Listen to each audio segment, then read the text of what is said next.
Hey everyone, in this video I wanted to give a quick overview of the Aero Hunter Kestrel just so you can see its features and make an informed decision if you're thinking about buying it. When you get on Aero Hunter's website, you basically have two options. Of course, you can buy some of the pieces a la carte, but two major options. You can either buy what they call the saddle by itself, or you can buy the saddle kit. What I have here is the saddle kit, and as I walk through the various features of the saddle, I'm going to try to point out which ones come with the kit and which ones come with just the saddle if you purchase that by itself. So, give you an overview. There's also some features that I added to the saddle. I'll point those out along the way as we go, just so you know that they didn't come with the kit. But as you can see here, this is the saddle made by Aero Hunter. You get a variety of color options. You can either buy it in green or in gray or in camouflage. I went with a camouflage. It's 2 layers of Cordura fabric. Mine has camouflage on the back. On the inside, it is green. The bulk of the saddle is kind of this seat part, but really all the strength comes from the strap around your waist and then this strap that kind of runs underneath your bottom. The saddle, let's just work from side to side here. On each side, it has 2 loops for your bridge. They are double stitched, and there is an extra piece of webbing. Red makes them easy to identify. Here is the buckle for your leg straps. All of the buckles are kind of a Cobra style. They're very quick release. Good buckles. The saddle has a feature on the side for adjustment here. If you pull on this loop, it allows you to basically shorten the distance between your bridge loop and your saddle, which in essence, if you're sitting in the saddle, lifts the bottom of it up underneath your butt, and I'll show you that when we do a video in the woods. But that's kind of a neat adjustment feature that Aero Hunter has included. If I put the saddle on here, you can more easily see some of the other features. The buckles could be a little bit noisy. You can hear the sound of that, but if you take your time in the woods, close it first, and just do it real slow, you can do it with essentially no noise. Once you get it on, it's just pulls to tighten down. They've got a nice little clip here for the tag end of the belt loop. After that, you basically reach under between your legs and you can grab one of the leg straps. They're kind of ambidextrous. It does not matter which one connects to which side. So you're going to connect it to the buckle. Make sure the buckle is running through the bridge loop and not over top of it. So through there, they just pull to cinch down. Through on the other side, pull and cinch that down. Now I've got my saddle on and we can look at some of the other features in a little bit more detail. So if you buy the saddle by itself, you basically get the saddle and one rope, and that rope is called the bridge rope. Aero Hunter sends it tied to the right hand side here with one carabiner. When you get this, it's about 40 inches long. You can see that I've tied mine and shortened it.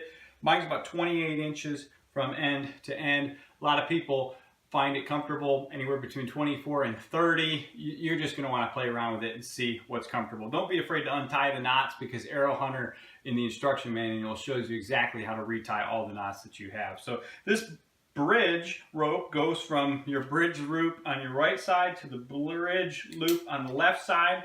Just clips in like that. And then your tether, which is a part of the kit, connects into there. Let me show you that. The tether you can buy from Aero Hunter.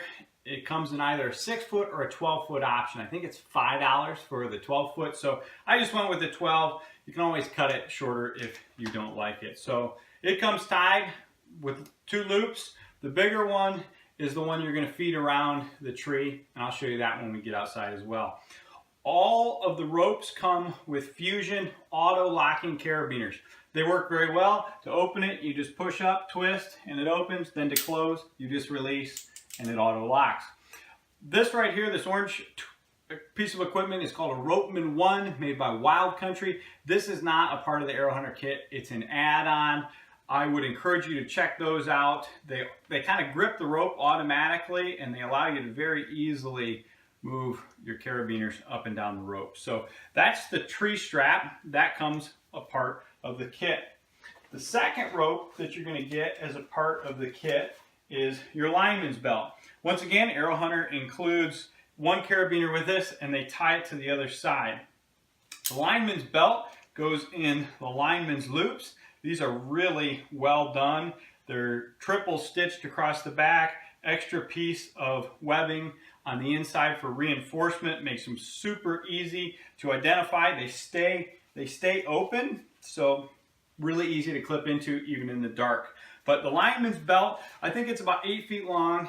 It has a little sheath that protects it from being damaged by the tree, the bark on the tree as you're climbing.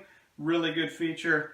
That's just going to clip from one side into your other, go around the tree, and allows you to climb your sticks as you're going up the tree. Now once again, I have added a Ropeman 1, makes the lineman's belt super easy to work. We'll show you that in the video once we get outside as well. But typically both the lineman's belt and the tree strap come with either Blake's hitch or Prusik knots tied to the carabiners to allow you to move the carabiners up and down the rope. They just don't work as well as the Ropeman 1s. Often you have two-handed operation. Ropeman 1s, they're about 35 bucks, but well worth it. Make your life a lot easier.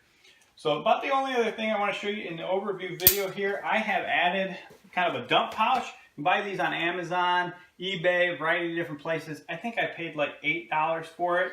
And it just clips onto these 2 rows of molly webbing. You can probably see them better if I spin around here, that go across the back of the Kestrel. You can add a variety of accessories there. Really a nice feature. They are a little bit tight, so you got to kind of really finagle your stuff through there, but a little bit of work, you can make it happen. I like the dump pouch. Allows me to store my tether right there in arm's reach. It's also got some, I don't know, little pouches on the outside that I put things like screw-in tree pegs and hangers into. The last piece that I wanted to demonstrate to you that comes with the kit is this back band. Very well made, quick adjustment. It's got 2, I don't know what these are even called, two lengths of webbing on either end. You simply pull them and they automatically tighten up. They have clips on the end of them, and this was the one downfall I found with the back band. As I was using it in the fall, it comes with plastic S-beaners, and I broke the gate on one of them, and I've heard some other people have had problems where they snapped it in half. It is made of plastic, so I went to the store, and I think for $2 or $3 I bought number 2 size Night Eyes S-beaners. These are made of stainless steel, almost the exact same size. They have a locking feature, which is kind of nice. These things slide up and down the gates, and then you can't open them. But I found them to be just a perfectly adequate replacement and a couple of bucks, so I wouldn't fret over the plastic S-beaners. But the back band is a part of the kit, and it simply goes around your back. These 2 pieces clip to your bridge, where there's essentially mini Prusik knots that it just clips into. I'll kind of show you the functionality of that when we get outside as well. But that's a super nice feature. Makes your sits a lot more comfortable, easier on the back. I used the Aero Hunter Kestrel all last fall to deer hunt here in Ohio. I love the thing. I managed to kill some deer out of it, and it's super stable, I feel super safe in it. It allows you to hide behind the tree, which is really a nice feature. If you have any questions about saddle hunting in general or the Aero Hunter Kestrel, feel free to leave a comment below. But don't be afraid to spend a couple $100 and invest in a saddle. I think it will change the way you hunt. I wanted to just take the Aero Hunter Kestrel into the woods and show you very practically some of the features that we went over in the overview video, show you how it hooked up to the tree, show you some comfort tips that will help as you're wearing it. So let's get started. When I get to the woods, I'll take my Kestrel and I just undo the waist belt and I'll put it around my waist. And I tucked in my shirt so that you could kind of see where to wear it. A lot of people's first instinct is going to be to put it right above the belt. And if you try that, you might run into some hip pinch, some comfort problems. Typically, I find it's most comfortable if I wear it a couple of inches below my belt. All right, so I just clip it on, snug it down, reach through, grab each one of the leg straps, tighten them down, make sure that the buckle is coming through the bridge loop. And then it's got this nice little clip that you can get the extra tag in out of the way. So now I'm hooked up and I'm ready to go on the tree. Behind me on the tree here, I have a typical saddle hunting platform hooked up. This is a ring of steps with a Aero step strap-on tree steps. So typically, if you got to your tree, you would grab your lineman's belt, which I've got clipped onto the left-hand side here. You'd unhook it, run it around the tree, just like that, and then you would hook into your lineman's belt loop on your opposite side, just like that. Your auto-locking carabiner locks. Make sure that the cover is around the back side of the tree. And then this is the really nice part about the Ropeman 1. I can just pull on it one-handed and decrease the amount of rope that I'm working with for my lineman's belt, get myself a little bit closer. If I am too close, I can just pull on the little wire loop and it will relax it and I can loosen up my lineman's belt. So for the lineman's belt, I would really highly recommend that Ropeman 1. So I would just tighten it up. If I had a set of steps, I would step up. Now see there, I'm too tight. Just loosen it up a little bit. I would step up onto my first step, grab the rope with both hands, loop it up, and then move up. Now I'm a little too far away from the tree. I just pull on that lineman belt, bring myself a little bit closer, and now I can sit there much more comfortably. So let's say you're in your tree now, you're standing on your platform, you're at hunting height. The next step before ever disconnecting the lineman's belt, I'm going to take the tree strap or the tether, and I'm going to take the big loop, and I'm going to run it around the tree. And then I'm going to take the whole rest of the rope and run it through. You're just kind of girth hitching it around the tree. Now, when you're saddle hunting, the height of the tree strap on the tree is super important. And it's something that's kind of specific to every person. You're going to want to play around with it to see what's more comfortable. A lot of people who like to sit in their tree saddle, and we'll show you that in just a second, they may like it a little bit above head height. I would say on average, most people like the tree strap when they're standing straight up on their platform, right about eye level, or somewhere between their nose and the top of their head. Sitting people might gravitate more towards the nose. I like to sit. I have found it comfortable if I put the tree strap in most instances, and you want to make sure that the rope is coming off the tree where you want to be hanging from. So make sure that it's straight in front of you, all right? I like it about eye level, all right?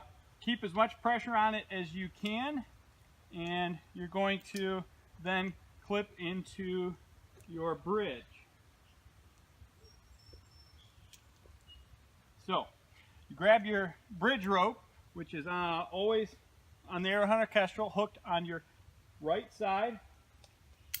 You're going to bring it underneath the lineman's belt, and you're going to clip it into the other bridge loop. Once that happens, you pull it up through, and you can see I have got it right up to the lineman's belt. I'm going to bring my tree strap carabiner down to the bridge and connect it in. And then I'm going to pull on the tag end of my tether, take out any slack. At that point, I am hooked up and hanging, and I'm going to begin to transfer my weight from the lineman's belt to the tree strap. So I'm very slowly going to take pressure off the lineman's belt. Before I disconnect the lineman's belt from the tree, I'm going to make sure that I'm hanging comfortably. Once I can see that my weight is transferred, I'm just going to disconnect the lineman's belt. And this is another reason I like this pouch, I'm just going to grab it, tuck it into my pouch. When I get set, I like to keep a couple of these screw-in tree pegs, and I'm going to put them a little bit above shoulder level into the tree I won't screw it in all the way and take the time, but I usually put one of those on each side of the tree since I hunt private land mostly for my bow and my pack.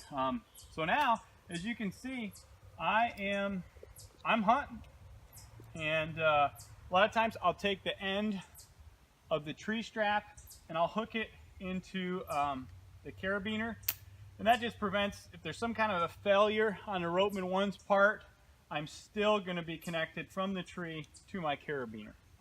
That's just an extra safety step.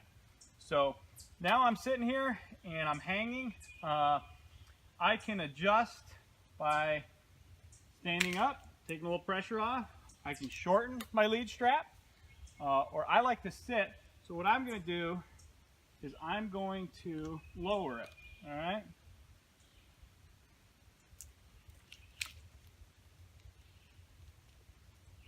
Now, a lot of guys might be tempted to sit at, say, 90 degrees. I find that I get a lot of pain in my butt when I do that, so I like to be up just a little bit higher so that my legs are angled right here a little bit more, probably closer to 110 degrees or so as I'm sitting here.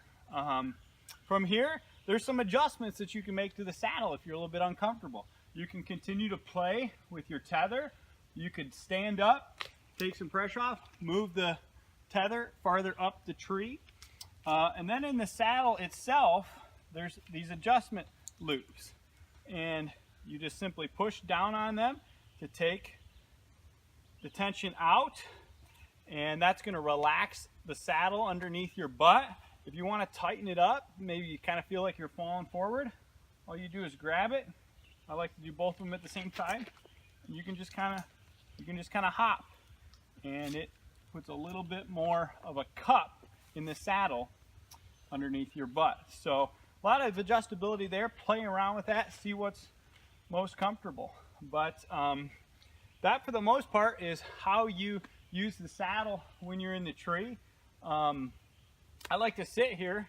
If my back starts hurting a little bit, I can unhook the back band from my molly webbing, and like I said before, it just clips onto the bridge.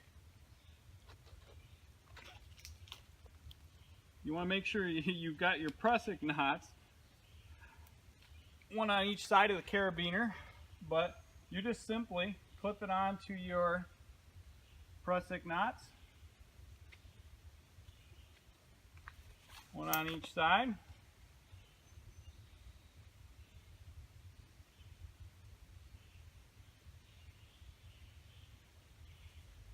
And then you can adjust the length of it by simply pulling on it. You can slide it up and down the bridge, then you can just lean back. If a deer comes in, you want to take a shot, just grab those little plastic knots, drop them down your bridge, and then you've got all the mobility in the world to make a shot. So we'll do another video kind of about moving around the tree, but with this platform, I can walk around the tree and pretty easily get shots in a variety of different directions. Now obviously, the slower you go, quieter it will be, but that's one of the advantages about the saddle, is that you can shoot all the way around the tree. So I hope that's just a good quick overview kind of about how the Aero Hunter Kestrel works, how to set it up once you buy it, and come back, check back in later. We'll have more videos for you about hunting from a saddle.